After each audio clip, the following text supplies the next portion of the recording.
Hello guys, स्वागत है आप सभी का आपके अपने YouTube channel as smart classes में। मैं अर्चना सिंह। आज हम साइकोलॉजी का एक टॉपिक देखेंगे जो सीटेट और टेट दोनों की ही दृष्टि से मोस्ट इम्पॉर्टेंट है। आज का हमारा टॉपिक है अधिगम का स्थानांतरण। पहले हम इससे रिलेटेड थ्योरी कंप्लीट करेंगे, उससे बाद इससे रिलेटेड क्वेश्चन सॉल्व करेंगे। वीडियो को लास्ट तक ज़रूर देखिएगा और वीडियो पसंद आए तो वीडियो को लाइक करें और ज़्यादा से ज़्यादा शेयर करें। जिसने भी चैनल को सब्सक्राइब ना किया हो कर लीजिए और साथ ही बेल आइकन भी प्रेस कर लीजिए ताकि नेक्स्ट वीडियो की अपडेट आपको टाइम पर मिलती रहे। वीडियो से रिलेटेड पीडीएफ प्राप्त करने के लिए हमारे व्हाट्सएप ग्रुप में जुड़ने के लिए ये है हमारा व्हाट्सएप नंबर। इसमें अपना नाम और नंबर लिखकर सेंड करिए, जिससे आपको हमारे व्हाट्सएप ग्रुप में ऐड कर दिया जाएगा और इससे रिलेटेड पीडीएफ आपको प्राप्त हो सकेंगे। देखते हैं आज का टॉपिक, अधिगम स्थानांतरण। क्या होता है अधिगम स्थानांतरण? एक क्षेत्र में सीखा गया ज्ञान, कौशल, अनुभव या प्रशिक्षण को यदि दूसरे क्षेत्र में प्रयोग करते हैं तो इसे अधिगम स्थानांतरण कहते हैं। क्या होता है अधिगम स्थानांतरण? जब हम एक क्षेत्र में कोई ज्ञान, कौशल, अनुभव या प्रशिक्षण इनमें से कुछ भी प्राप्त करके इनका प्रयोग किसी दूसरे क्षेत्र में करते हैं तो इसी को कहते हैं अधिगम स्थानांतरण। उदाहरण से समझते हैं। गणित के ज्ञान को दुकानदारी में व हिसाब किताब में उपयोग करना। जैसे हमने गणित का ज्ञान प्राप्त किया, इसका उपयोग हम कहाँ कर रहे हैं? दुकानदारी में कर रहे हैं, हिसाब किताब में कर रहे हैं। तो क्या किया हमने? एक क्षेत्र गणित के ज्ञान को सीखा, ये एक क्षेत्र हो गया, और इसका प्रयोग कर रहे हैं दुकानदारी में और हिसाब किताब करने में, तो ये हमारे दूसरे क्षेत्र हो गए। तो ये हो गया हमारा अधिगम का स्थानांतरण। जब एक क्षेत्र में सीखा गया ज्ञान का प्रयोग किसी दूसरे क्षेत्र में हम करते हैं तो वह होता है अधिगम स्थानांतरण। सोरेनसन ने देखिए क्या कहा था। सोरेनसन ने कहा था अधिगम स्थानांतरण के द्वारा व्यक्ति उस सीमा तक सीखता है जब तक एक परिस्थिति से प्राप्त योग्यताएं दूसरी परिस्थिति में सहायता देती हैं। ये कहा था सोरेनसन ने। यह है सोरेनसन की परिभाषा। आगे देखते हैं अधिगम स्थानांतरण के प्रकार। पहला प्रकार है धनात्मक स्थानांतरण। क्या होता है धनात्मक स्थानांतरण? जब पहले अर्जित किया गया ज्ञान नवीन ज्ञान को अर्जित करने में सहायक होता है तो वह धनात्मक या सकारात्मक स्थानांतरण होता है। धनात्मक स्थानांतरण को ही हम सकारात्मक स्थानांतरण कहते हैं। क्या होता है सकारात्मक स्थानांतरण? जब कोई ज्ञान हम पहले अर्जित कर लेते हैं, जैसे ये कोई ज्ञान है, इसे हमने पहले अर्जित कर लिया, उसके बाद हम जब कोई नया ज्ञान सीखने के लिए जाते हैं तो जो पहले वाला ज्ञान है वह अगर नए ज्ञान को सीखने में सहायक होता है तो वह होता है हमारा धनात्मक स्थानांतरण। इसमें क्या होता है? सहायक होता है। उदाहरण से समझते हैं। साइकिल चलाने के कौशल सीख लेने पर मोटरसाइकिल चलाने में कम कठिनाई होती है। आप लोगों ने खुद देखा होगा कि जब आप पहले साइकिल चलाना सीख जाते हैं उसके बाद अगर मोटरसाइकिल चलाते हैं तो उसमें कठिनाई कम होती है, सीखने में आसानी रहती है। तो ये क्या करता है? साइकिल चलाने का जो कौशल था वह मोटरसाइकिल चलाने के लिए सहायक हुआ। तो यहाँ पे हो गया धनात्मक स्थानांतरण। दूसरा उदाहरण है विद्यार्थी कक्षा में सीखे गए ज्ञान का प्रयोग अपने व्यवहारिक जीवन में कर सकता है। यह भी उदाहरण हो गया धनात्मक स्थानांतरण या सकारात्मक स्थानांतरण का। आगे देखते हैं दूसरा प्रकार। दूसरा प्रकार है ऋणात्मक स्थानांतरण। क्या होता है ऋणात्मक स्थानांतरण? जब पूर्व अर्जित ज्ञान नवीन ज्ञान को अर्जित करने में बाधक होता है तो उसे ऋणात्मक स्थानांतरण कहते हैं। यहाँ पे क्या कह रहा है कि बाधक होता है। क्या बाधक होता है? जब कोई ज्ञान हम पहले अर्जित कर लेते हैं, उसके बाद जब नया ज्ञान प्राप्त करने के लिए जाते हैं तो जो पहले सीखा गया ज्ञान था वो नए ज्ञान को प्राप्त करने में बाधा उत्पन्न करता है, तो वह हो गया हमारा ऋणात्मक स्थानांतरण। जबकि धनात्मक स्थानांतरण में क्या था? सहायक था। नए ज्ञान को सीखने में पहले वाला ज्ञान सहायक था। उदाहरण से समझते हैं। कभी कभी एक साइकिल में अभ्यास होने से दूसरी साइकिल के प्रयोग में प्रायः कठिनाई होती है।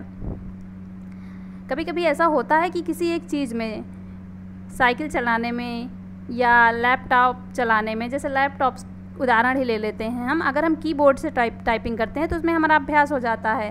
लेकिन अगर उसके बाद कभी हम लैपटॉप से टाइपिंग करने लगते हैं, लैपटॉप के कीबोर्ड से, तो थोड़ा अलग लगता है, उसमें थोड़ा कठिनाई होती है। ऐसे ही साइकिल का उदाहरण है कि जैसे हम कोई एक ही साइकिल हरदम चलाते हैं, उसके बाद कोई नई साइकिल हमारे पास आती है, हम उसे चलाते हैं तो उसमें हमें कुछ कठिनाई का अनुभव होता है। कभी कभी ऐसा होता है, तो ये हो जाता है हमारा ऋणात्मक स्थानांतरण। ये क्या उत्पन्न करता है? बाधा उत्पन्न करता है। दूसरा उदाहरण है, यदि हम पहले हिंदी व अंग्रेजी में 2 लिंग पढ़ते हैं, उसके बाद संस्कृत में 3 लिंग पढ़ते हैं तो यह भ्रम पैदा करता है और यह हो जाता है ऋणात्मक स्थानांतरण। हिंदी व अंग्रेजी में 2 लिंग होते हैं, आपको पता ही होगा, और संस्कृत में 3 लिंग होते हैं। अगर जैसे किसी को ये बात नहीं पता और उसे पहले हिंदी अंग्रेजी विषय पढ़ा दिया जाए और उसमें 2 लिंग बताए जाएँ, लास्ट में संस्कृत पढ़ाया जाए और उसमें 3 लिंग बताए जाएँ, तो वह भ्रमित हो जाएगा और वो जो हिंदी अंग्रेजी का ज्ञान था वह संस्कृत के ज्ञान में बाधा उत्पन्न करेगा। तो ये हो गया हमारा ऋणात्मक स्थानांतरण। आगे देखते हैं तीसरा प्रकार है शून्य स्थानांतरण। क्या होता है शून्य स्थानांतरण? जब किसी कार्य को करने की योग्यता अथवा ज्ञान का अन्य कार्यों को करने की योग्यता पर कोई प्रभाव ना पड़े तो उसे शून्य स्थानांतरण कहेंगे। यहाँ पे क्या कह रहा है? कोई प्रभाव ना पड़े। जब कोई कार्य, जब मान लीजिए पहले वाला किया गया कार्य जब नए कार्य को करने में कोई प्रभाव ही ना डाले, उससे पहले वाले कार्य का जो सीखा गया ज्ञान है वह नए ज्ञान में कोई प्रभाव ना डाले, ना ही उससे कोई फर्क पड़े, तो वह हो गया हमारा शून्य स्थानांतरण। उदाहरण देखेंगे, टंकण सीखना गणित पर कोई सहायता या बाधा उत्पन्न नहीं करेगा। नेक्स्ट उदाहरण है, कबीर के दोहे पढ़ने के बाद रहीम के दोहे पढ़ने पर कबीर के दोहे कोई सहायता या बाधा उत्पन्न नहीं करेंगे। जब कोई व्यक्ति कबीर के दोहे पढ़ता है उसके बाद रहीम के दोहे पढ़ता है तो ये दोनों चीज़ें बिल्कुल अलग हैं। ये दोनों एक दूसरे पर कोई प्रभाव नहीं डालेंगी, ना ही कोई बाधा उत्पन्न करेंगी और ना ही कोई सहायता उत्पन्न करेंगी। तो शून्य स्थानांतरण क्या हो गया? जब पहले सीखा गया ज्ञान कोई नए ज्ञान के सीखने पर कोई प्रभाव ही न डाले तो वह हो गया शून्य स्थानांतरण। ध्यान दीजिएगा कि जो सकारात्मक होता है वह सहायक होता है और जो नकारात्मक होता है वह बाधक होता है और जो शून्य होता है वह कोई प्रभाव ही नहीं डालता। तो ये हमारे 3 स्थानांतरण कंप्लीट हो गए। आगे देखते हैं एकपक्षीय स्थानांतरण। ये क्या होता है? जीवन में कुछ घटनाओं के कारण जब मनुष्य शरीर के एक ही अंग का प्रयोग करता है तो उसे एकपक्षीय स्थानांतरण कहते हैं। क्या कह रहा है यहाँ पे? एक ही अंग का प्रयोग करता है। उदाहरण से समझते हैं, दैनिक कार्य में प्रयुक्त होने वाले दोनों हाथों के किसी एक हाथ में चोट लग जाने पर उस हाथ का पूरा कार्य दूसरे हाथ से करना। जैसे हमारे 2 हाथ होते हैं और हमारे एक हाथ में चोट लग जाती है, तो जो हमारे चोट वाला हाथ है वो भी तो कुछ कार्य करता रहा होगा, तो उसका कार्य जब वो दूसरा वाला हाथ ही करता है जो ठीक था, तो सारे कार्य तो अब ठीक वाला हाथ ही करेगा। तो यहाँ पे क्या हुआ? सिर्फ एक ही अंग है जो कार्य कर रहा है और चोट वाला अंग कार्य नहीं कर रहा। तो क्या कहता है हमारा एकपक्षीय स्थानांतरण? जब एक ही अंग का प्रयोग किया जाता है, कुछ घटनाओं के कारण जब एक ही अंग का प्रयोग किया जाता है तो वह हो जाता है एकपक्षीय स्थानांतरण। एकपक्षीय स्थानांतरण हमारा कंप्लीट हो गया। आगे देखते हैं द्विपक्षीय स्थानांतरण, या इसी को कहते हैं द्विपार्श्वीय स्थानांतरण। देखते हैं ये क्या होता है। यदि दोनों हाथों के कौशल एक दूसरे से संबंध स्थापित कर लेते हैं, अतः जब शरीर का दाहिना हाथ कुछ सीखता है तो उसका प्रभाव बाएं हाथ से सीखने पर भी पड़ता है, इसे द्विपक्षीय स्थानांतरण कहते हैं। जब हमारे जो दोनों हाथ होते हैं, जो दोनों हाथों के कौशल होते हैं वो एक दूसरे से संबंध स्थापित कर लेते हैं। और क्या कह रहा है यहाँ पे कि जैसे दाहिना हाथ हमारा कोई काम सीख रहा है और बायां हाथ भी उस कार्य को कर ले, तो ये हो जाएगा द्विपक्षीय स्थानांतरण। उदाहरण से समझते हैं, दाएं हाथ से लिखने की योग्यता का लाभ जब व्यक्ति बाएं हाथ से लिखने में करता है तो वह होता है द्विपक्षीय स्थानांतरण। जैसे मान लीजिए हम लोग दाएं हाथ से लिखते हैं हमेशा और कभी हम बाएं हाथ से भी लिख लें, कभी हमारा मन करे या कोई प्रॉब्लम हो तो हम बाएं हाथ से भी लिख लें, तो वह हो जाएगा द्विपक्षीय स्थानांतरण। मतलब दोनों हाथ हमारे एक दूसरे के कौशल में संबंध स्थापित कर लेते हैं, दोनों हाथ एक दूसरे का कार्य कर लेते हैं। नेक्स्ट है ऊर्ध्व या लंबात्मक स्थानांतरण। ये क्या होता है? कुछ विषयों में प्रकरण एक के पश्चात एक श्रेणीबद्ध होते हैं। जैसे गणित विषय में पहले अंक सीखना होता है, उसके पश्चात जोड़, फिर गुणा, क्योंकि गुणा जोड़ का विस्तार है। गुणा जो होता है वह जोड़ का विस्तार होता है, जबकि भाग जो होता है वह घटाव का विस्तार होता है। तो कुछ विषयों के प्रकरण एक के पश्चात एक श्रेणीबद्ध होते हैं, यहाँ पे ऊर्ध्व या लंबात्मक स्थानांतरण का प्रयोग होता है। नेक्स्ट है मेडिकल के विद्यार्थी को शरीर रचना का ज्ञान शल्य चिकित्सा के लिए आवश्यक होता है। ऐसी स्थिति में ऊर्ध्वाधर स्थानांतरण होता है। मेडिकल का जो एक विद्यार्थी होता है उसको शल्य चिकित्सा के लिए शरीर रचना का ज्ञान आवश्यक होता है। ये भी क्या है? ऊर्ध्वाधर या लंबात्मक स्थानांतरण। नेक्स्ट है बचपन में सीखी गई बहुत सी बातें बड़े होने पर प्रयोग में लाई जाएं। ये धनात्मक और ऋणात्मक दोनों रूपों में ही होता है। जैसे बचपन में हम बहुत सी बातें सीखते हैं, बड़े होकर वो प्रयोग में भी लाई जाती हैं। तो बचपन की जो बातें होती हैं वह धनात्मक या ऋणात्मक दोनों रूपों में होता है। जैसे कुछ सहायक भी होती हैं और कुछ बड़े होने पर जो सीखते हैं उसमें कुछ सहायक भी होती हैं और कुछ बाधक भी होती हैं। तो ये हो गया हमारा दोनों स्थानांतरण का, धनात्मक और ऋणात्मक दोनों स्थानांतरण का रूप हो गया है। आगे देखते हैं क्षैतिज स्थानांतरण। जब किसी परिस्थिति में अर्जित ज्ञान, अनुभव अथवा प्रशिक्षण का उपयोग उसी प्रकार की परिस्थिति में किया जाता है तो उसे क्षैतिज स्थानांतरण कहते हैं। क्या कह रहा है यहाँ पे कि जब किसी एक परिस्थिति में अर्जित ज्ञान, अनुभव या प्रशिक्षण का उपयोग उसी प्रकार की, फिर जब कभी वही प्रकार की परिस्थिति आती है तो उसी प्रकार की परिस्थिति में किया जाता है तो वह हो जाता है हमारा क्षैतिज स्थानांतरण। उदाहरण देखते हैं। भूगोल विषय का ज्ञान अर्थशास्त्र समझने में सहायक होता है। ये हो गया क्षैतिज स्थानांतरण। नेक्स्ट है सरल जोड़ घटाव का ज्ञान हासिल कर लेने सरल जोड़ घटाव का ज्ञान हासिल वाले जोड़ घटाव सीखने में सहायक होता है। जब हम कोई सरल जोड़ घटाव सिखा देते हैं उसके बाद हासिल वाले सिखाते हैं तो वह एक ही क्षेत्र हुआ ना, हुआ तो जोड़ घटाव ही, और उनमें सहायक होता है। तो ये हो गया क्षैतिज स्थानांतरण। अब देखेंगे इससे रिलेटेड कुछ महत्वपूर्ण प्रश्न। हमारा फर्स्ट क्वेश्चन है, जब पूर्व का अधिगम नई परिस्थितियों के सीखने को बिल्कुल प्रभावित नहीं करता तो यह ... कहलाता है। क्या कह रहा है यहाँ पे कि बिल्कुल प्रभावित नहीं करता। अधिगम का शून्य स्थानांतरण, अधिगम का निरपेक्ष स्थानांतरण, अधिगम का सकारात्मक स्थानांतरण, अधिगम का नकारात्मक स्थानांतरण।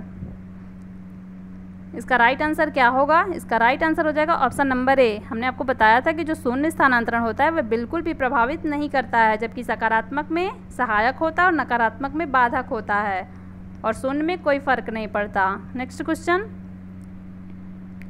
जब वर्तमान कार्य को करते समय पूर्व में सीखे गए कार्य के द्वारा बाधा उपस्थित की जाती है तो इस स्थिति को कहते हैं। क्या कह रहा है यहाँ पे कि बाधा उपस्थित होती है, तो क्या कहते हैं इस स्थिति को? शून्य स्थानांतरण, ऋणात्मक स्थानांतरण, धनात्मक स्थानांतरण, उपर्युक्त में से कोई नहीं। इसे आप आराम से बता सकते हैं। इसका राइट आंसर हो जाएगा ऑप्शन नंबर बी। बाधा उत्पन्न होती है मतलब ऋणात्मक स्थानांतरण। नेक्स्ट क्वेश्चन, सीखी गई क्रिया का अन्य सामान्य परिस्थितियों में उपयोग किया जाना कहलाता है। क्या कहलाता है? अधिगम, अधिगम स्थानांतरण, परिपक्वता, इनमें से कोई नहीं। राइट आंसर हो जाएगा, तुरंत बता सकते हैं आप लोग, अधिगम स्थानांतरण। नेक्स्ट क्वेश्चन, स्थानांतरण को प्रभावित करने वाले कारक हैं सामान्यीकरण, समझदारी, अर्जित ज्ञान का विभिन्न परिस्थितियों में प्रयोग, उपर्युक्त सभी। इसका राइट आंसर हो जाएगा ऑप्शन नंबर सी। जो अर्जित ज्ञान होता है उसका विभिन्न परिस्थितियों में प्रयोग ही तो किया जाता है स्थानांतरण में, तो इसका right answer option number C. Next question, अधिगम स्थानांतरण के प्रकार हैं धनात्मक स्थानांतरण, ऋणात्मक स्थानांतरण, शून्य स्थानांतरण, उपर्युक्त सभी। तो अधिगम स्थानांतरण के जो प्रकार बताए हमने आपको उसमें ये तीनों ही थे, तो राइट आंसर हो जाएगा option number D. Next question, एक क्रिकेट खिलाड़ी अपनी गेंदबाजी के कौशल को विकसित कर लेता है पर यह उसके बल्लेबाजी के कौशल को प्रभावित नहीं करता, इसे कहते हैं। क्या कह रहा है यहाँ पे कि बल्लेबाजी के कौशल को प्रभावित नहीं करता, मतलब कोई फर्क नहीं पड़ता, ना ही यहाँ पे सहायक है ना ही बाधक है, बल्कि कोई प्रभाव ही नहीं डाल रहा। क्या हो जाएगा यहाँ पे? विधेयात्मक प्रशिक्षण अंतरण, निषेधात्मक प्रशिक्षण अंतरण, शून्य प्रशिक्षण अंतरण, इनमें से कोई नहीं। राइट आंसर हो जाएगा ऑप्शन नंबर सी। शून्य में कोई फर्क नहीं डालता, ना ही कोई प्रभाव डालता। नेक्स्ट क्वेश्चन, यदि गणित का अधिगम भौतिकी के अधिगम में सहायक हो तो यह है शून्य स्थानांतरण, लंबवत स्थानांतरण, सकारात्मक स्थानांतरण, नकारात्मक स्थानांतरण। क्या कह रहा है यहाँ पे? सहायक हो। सहायक शब्द किसमें था? सकारात्मक स्थानांतरण। Right answer option number C. Next question, cycle चलाने वाला स्कूटर चलाना शीघ्र ही सीख लेता है, यह है शून्य स्थानांतरण, लंबवत स्थानांतरण, ऋणात्मक स्थानांतरण या धनात्मक स्थानांतरण। उदाहरण में हमने एक जगह आपको बताया था कि साइकिल चलाने वाला व्यक्ति को मोटरसाइकिल सीखने में आसानी रहती है, वह सहायक होता है। सहायक किसमें चलाना शीघ्र सीख लेता है, मतलब साइकिल पहले वाला सीखा गया कार्य जैसे साइकिल चलाना वह स्कूटर चलाने में सहायक होता है। तो यहाँ पे राइट आंसर हो जाएगा ऑप्शन नंबर डी, धनात्मक स्थानांतरण। नेक्स्ट क्वेश्चन, कबीर के दोहे याद कर लेने पर भी एक बालक की रहीम के दोहे याद करने की शक्ति में सुधार नहीं होने का निम्न में से प्रमुख कारण कौन सा है? दोनों स्थितियों में समानता होना, नकारात्मक स्थानांतरण, शून्य स्थानांतरण, सकारात्मक स्थानांतरण। क्या कह रहा है यहाँ पे कि जब कोई बालक कबीर के दोहे सीख लेता है, उसके बाद रहीम के दोहे सीखता है, तो उसकी याद करने की जो शक्ति है उनमें कोई सुधार ही नहीं होता, मतलब कोई फ़र्क ही नहीं पड़ता दोनों को सीखने में। इन दोनों का एक दूसरे पर कोई प्रभाव ही नहीं पड़ता। किस में प्रभाव नहीं पड़ता? शून्य स्थानांतरण में कोई प्रभाव नहीं पड़ता। Right answer option number C. Next question, जब हम दाहिने हाथ से लिखते हैं और चाहने पर बाएं हाथ से भी लिख लें तो इसका संबंध है एक पक्षीय स्थानांतरण, द्विपक्षीय स्थानांतरण, ऊर्ध्वाधर स्थानांतरण या क्षैतिज स्थानांतरण। इसका राइट आंसर हो जाएगा ऑप्शन नंबर बी। क्या कह रहा है यहाँ पे कि हम दाहिने हाथ से तो लिखते हैं, लेकिन अगर हम चाह लें तो बाएं हाथ से भी लिख लें। तो यहाँ पे दोनों हाथों के जो कौशल हैं वो एक दूसरे से संबंध स्थापित कर रहे हैं, और यह हमने बताया था आपको द्विपक्षीय या द्विपार्श्वीय स्थानांतरण में। तो right answer option number B. Video खत्म होता है। वीडियो पसंद आया हो तो वीडियो को लाइक कर दें और ज़्यादा से ज़्यादा शेयर कर दें। जिसने भी चैनल को सब्सक्राइब ना किया हो कर लीजिए, बेल आइकन भी प्रेस कर लीजिए ताकि नेक्स्ट वीडियो की अपडेट आपको टाइम पर मिलती रहे। Thank you so much guys, मिलते हैं नेक्स्ट वीडियो पे।